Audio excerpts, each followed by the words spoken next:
Nak jadi ahli syurga ada 3-4 keadaan. Satu, saya sebut satu. Dia masuk syurga, nama dia tak kena panggil. Maksudnya macam mana ustaz? Nama tak kena panggil? Maksudnya buku tak buka. Buku amalan dia tidak dibuka oleh Allah Subhanahu wa taala.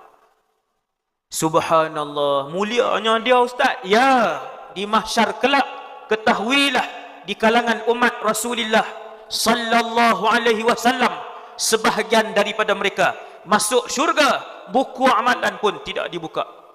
Mereka lah kumpulan yang paling mulia di atas padang mahsyar. Rasul dengan Nabi pun Allah panggil mai ke depan, kemudian dibuka buku amalannya. Kesemua kau ustaz? Ya. Dalilnya, setiap umat akan disoal, setiap Rasul akan disoal. Tiba-tiba mai satu kelompok umat Nabi Muhammad sallallahu alaihi wasallam.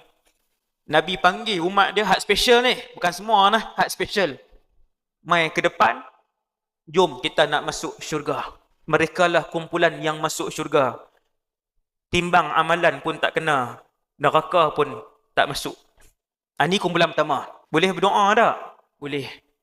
Kumpulan pertama ni kumpulan Nabi ke Rasul. Bukan kumpulan Nabi, bukan kumpulan Rasul. Mereka adalah di kalangan umat Nabi Muhammad sallallahu alaihi wasallam. Doalah tuan-tuan. Banyakkan doa. Ni masuk kumpulan ni.